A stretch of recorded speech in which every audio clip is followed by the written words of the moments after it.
Friends, ఇవాళ వీడియోలో మనము 29th డిసెంబర్ 2023కి సంబంధించిన కరెంట్ అఫైర్స్ గురించి అయితే డిస్కషన్ చేద్దాం. కాబట్టి వీడియో ఎండ్ వరకు చూడండి. చాలా ఇంపార్టెంట్ అప్డేట్స్ ఉన్నాయి. వాటన్నింటి గురించి కూడా క్లారిటీగా ఎక్స్ప్లెయిన్ చేస్తాను. సో మన ఫస్ట్ క్వశ్చన్ చూసుకుంటే, అటవీ ఉత్పత్తులను అతుకులు లేకుండా అంటే ఇబ్బందులు లేకుండా రవాణా చేయడానికి నేషనల్ ట్రాన్సిట్ పాస్ సిస్టమ్ను ఎవరు ప్రారంభించారు? దీన్ని ఎన్టీపీఎస్ అంటారు. ఓకేనా? ఆన్సర్ వచ్చేసి భూపేంద్ర యాదవ్ అండి. కేంద్ర పర్యావరణం, అటవీ వాతావరణ మార్పులు, కార్మిక ఉపాధి మంత్రి అయిన శ్రీ భూపేంద్ర యాదవ్ గారు ఈరోజు కలప, వెదురు ఇలా అటవీ ఉత్పత్తులు అనేవి ఒక రాష్ట్రం నుండి ఇంకొక రాష్ట్రానికి ఎలాంటి ఇబ్బందులు లేకుండా ట్రాన్స్పోర్ట్ చేయడానికి నేషనల్ ట్రాన్సిట్ పాస్ సిస్టమ్ను పాన్ ఇండియా లెవెల్లో లాంచ్ చేశారనమాట. అంటే ఈ పాస్ సిస్టమ్ మన దగ్గర ఉంటే మనం ఆల్ ఇండియాలో ఎక్కడి నుండి ఎక్కడైనా అటవీ ఉత్పత్తులను ఈజీగా ట్రాన్స్ఫార్మ్ చేసుకోవచ్చు. ప్రస్తుత రాష్ట్ర నిర్దిష్ట రవాణా నియమాల ఆధారంగా కలప, అటవీ ఉత్పత్తులను రవాణా చేస్తున్నాం. అంటే ఫర్ ఎగ్జాంపుల్ ఆంధ్రప్రదేశ్లో ఒక రూల్స్ ఉంటాయి, తెలంగాణలో ఒక రూల్స్ ఉంటాయి. ఎక్కడికక్కడికే పాసులు తీసుకుంటూ ఉండాలన్నమాట. ఇలా కాకుండా ఈ ఎన్టీపీఎస్ ద్వారా మనం ఆల్ ఓవర్ ఇండియా ఎక్కడికైనా ఈజీగా ట్రాన్స్పోర్ట్ చేసుకునేలాగా మనకి అన్ని స్టేట్స్ని ఇక్కడ కంబైన్ చేస్తుంది అనమాట. అంతే, అది ఒకటి గుర్తుపెట్టుకోండి చాలు. తర్వాత సెకండ్ వన్, అడ్మిరల్ స్థాయి అధికారుల కోసం కొత్తగా రూపొందించిన బ్యాడ్జీలను ఏ రక్షణ దళం విడుదల చేసింది? ఆన్సర్ వచ్చేసి భారత నౌకాదళం అండి. ఇండియన్ నేవీ రోజు యాక్చువల్ మనకు తెలుసు, వాళ్ళకంటూ ఒక కొత్త చిహ్నాన్ని, దాని పేరు నిసాన్ని ఇంట్రడ్యూస్ చేశారు వాళ్ళు.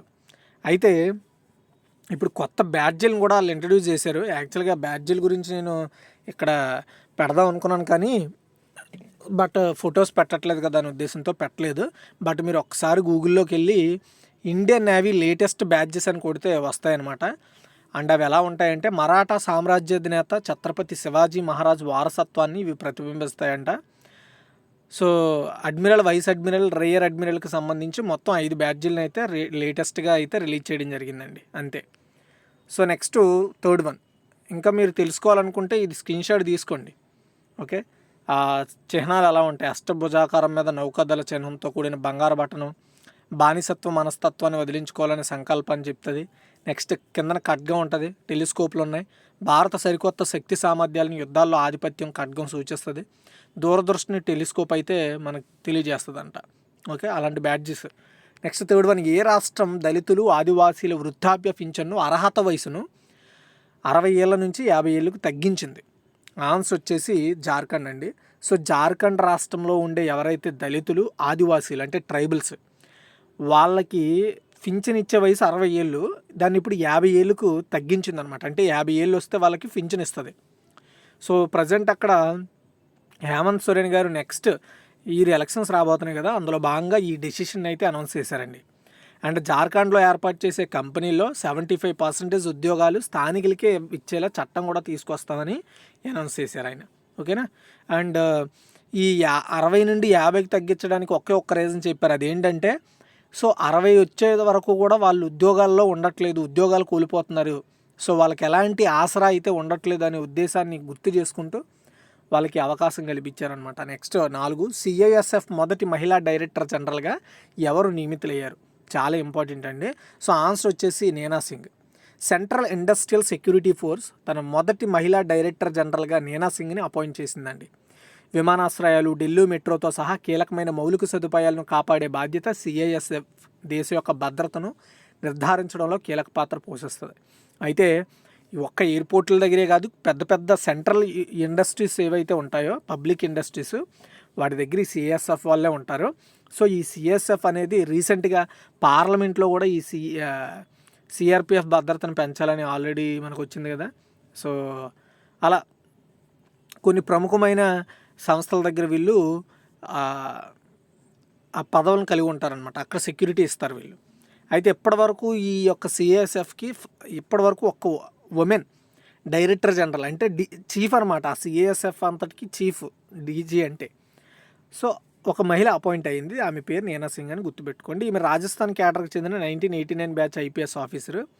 అండ్ డైరెక్టర్ జనరల్గా ఆమె చారిత్రాత్మకమైన ఎదుగుదలకు ముందు ఆమె ఇదే సిఐఎస్ఎఫ్లో స్పెషల్ డీజీగా పనిచేశారండి. తర్వాత 5, సెంట్రల్ రిజర్వ్ పోలీస్ ఫోర్స్, దీన్ని సిఆర్పిఎఫ్ అంటాము. దీని నూతన డైరెక్టర్ జనరల్గా ఎవరు నియమితులయ్యారు? దీనికి చీఫ్గా ఆన్సర్ వచ్చేసి అనీస్ దయాల్ సింగ్ అండి. ఇండో టిబెటన్ బార్డర్ పోలీస్కి చీఫ్గా ఉన్న అనీస్ దయాల్ సింగ్ను సెంట్రల్ రిజర్వ్ పోలీస్ ఫోర్స్ అంటే సిఆర్పిఎఫ్కి డైరెక్టర్ జనరల్గా అపాయింట్ చేశారు. మణిపూర్ క్యాడర్కి చెందిన 1988 batch Indian police service officer అయిన సింగ్ నవంబర్ 30న ప్రస్తుత ఎస్ఎల్ థామసన్ పదవి విరమణ తరువాత బాధ్యతలు తీసుకున్నారు. డిసెంబర్ 31, 2024 వరకు అంటే ఆయన పదవి విరమణ తేదీ వరకు కూడా ఆయన డీజీగా కొనసాగుతారండి. ప్రజెంట్ సిఆర్పిఎఫ్లో 3 లక్షల మంది బలంతో అంతర్గత భద్రతను పర్యవేక్షిస్తున్న సిఆర్పిఎఫ్ దేశంలో అతిపెద్ద పారామిలిటరీ దళం. సిఆర్పిఎఫ్, సిఐఎస్ఎఫ్ అండ్ ఐటీబీపీ ఇవన్నీ కూడా పారామిలిటరీస్ అంటారు. ఓకేనా. అది next 6th one, Indo Tibetan border police యొక్క నూతన డైరెక్టర్ జనరల్గా ఎవరు నియమితులయ్యారు? ఆన్సర్ వచ్చేసి అనీస్ దయాల్ సింగ్ అండి. సారీ, ఇక్కడ చిన్న మిస్టేక్ జరిగింది. సిఆర్పిఎఫ్కి సిఎస్ఎఫ్కి ఒకటే పెట్టాను, but wrong answer. Right answer వచ్చేసి రాహుల్ రసగోత్రి. ఓకేనా. ఆన్సర్ ఐటీబీపీకి కొత్త చీఫ్ వచ్చేసి రాహుల్ రసగోత్రి అండి. ఎవరండి? Rahul Rasgotra. Indo Tibetan border police ఫోర్స్కి నూతన డైరెక్టర్ జనరల్గా ఇంటెలిజెన్స్ బ్యూరోలో పనిచేస్తున్న రాహుల్ రసగోత్రాని అపాయింట్ చేశారు. అతను 1989 బ్యాచ్ ఐపీఎస్ ఆఫీసరు. ప్రస్తుతం ఇంటెలిజెన్స్ బ్యూరోలో స్పెషల్ డైరెక్టర్గా వర్క్ చేస్తున్నారు. అతను పదవి విరమణ తేదీ అయిన సెప్టెంబర్ 30, 2025 వరకు ఆయన ఐటీబీపీకి చీఫ్గా కొనసాగుతారు. ఇక్కడ మనం వరుసగా గమనించాలి, సిఎస్ఎఫ్కి, సిఆర్పిఎఫ్కి, ఐటీబీపీకి కొత్త చీఫ్లని కేంద్ర ప్రభుత్వం అయితే అపాయింట్ చేసిందండి. Okay. Next 7th one, China దేశ నూతన రక్షణ మంత్రి ఎవరు? ఆన్సర్ వచ్చేసి డాంగ్ జున్. చైనా నావికాదళ కమాండర్గా ఉన్న జనరల్ డాంగ్ జూను ఆ దేశానికి కొత్త రక్షణ మంత్రిగా అపాయింట్ చేసింది చైనా. 2 నెలల తరువాత ఎటువంటి వివరణ లేకుండా జనరల్ లీ షాంగ్ఫూను తొలగించడం జరిగింది.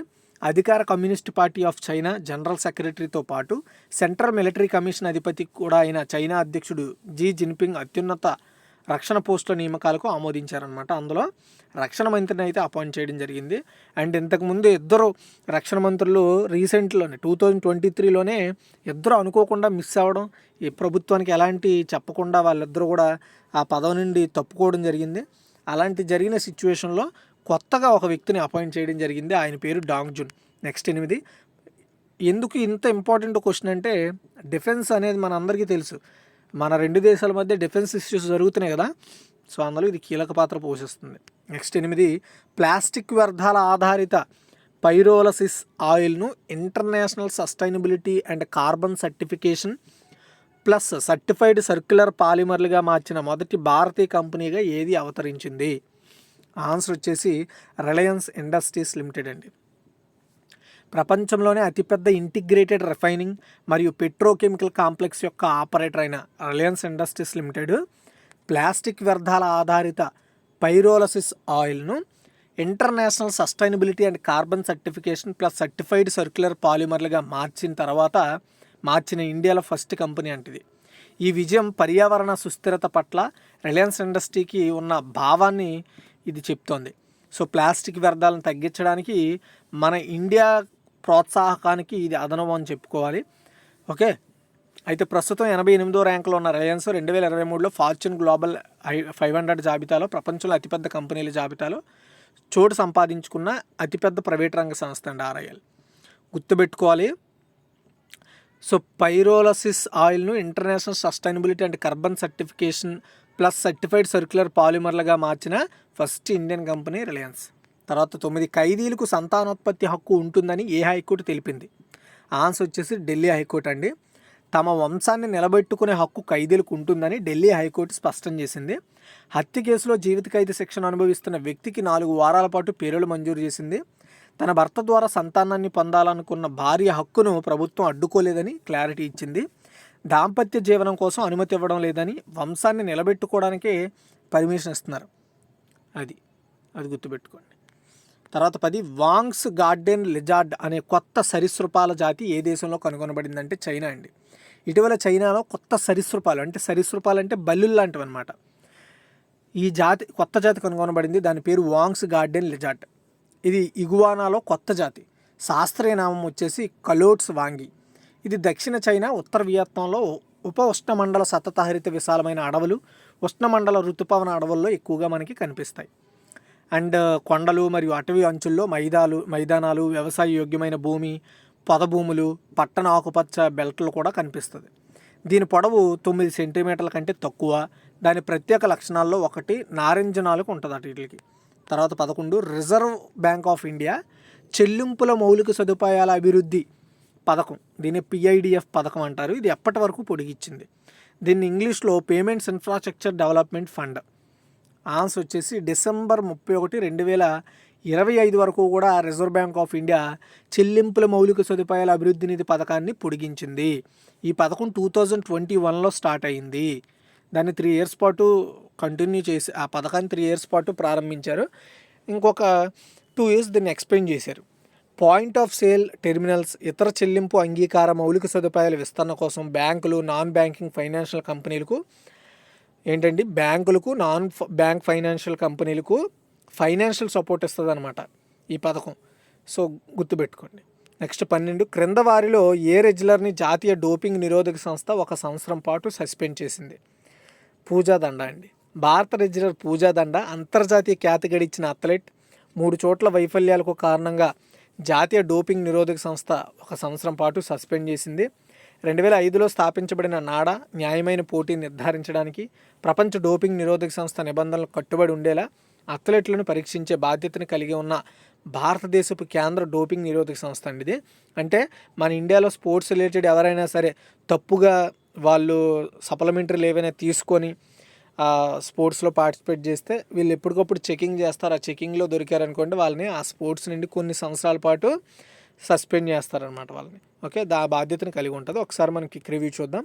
అటవీ ఉత్పత్తులను అతుకులు లేకుండా రవాణా చేయడానికి నేషనల్ ట్రాన్స్పారెన్సీ సిస్టమ్ను ఎవరు ప్రారంభించారంటే భూపేంద్ర యాదవ్. అడ్మిరల్ స్థాయి అధికారుల కోసం కొత్తగా రూపొందించిన బ్యాడ్జీలను ఏ రక్షణ దళం విడుదల చేసిందంటే ఇండియన్ నేవీ.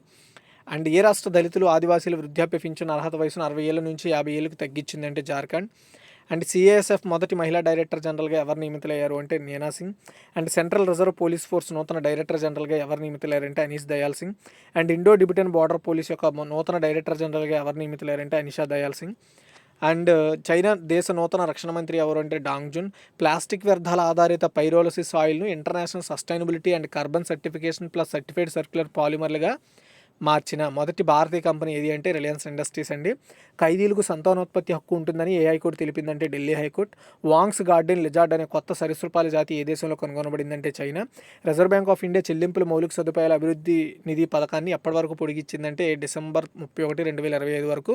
క్రింద వారిలో ఏ రెజ్లర్ని జాతీయ డోపింగ్ నిరోధక సంస్థ 1 సంవత్సరం పాటు సస్పెండ్ చేసిందంటే పూజా దండ. ఓకేనా, ఇదే ఓవరాల్గా ఇన్ఫర్మేషన్. మీకు ఏమైనా డౌట్స్ ఉంటే కామెంట్ చేయండి. మరిన్ని అప్డేట్స్ కోసం మన ఛానల్ రెగ్యులర్గా ఫాలో అవుతూ ఉండండి.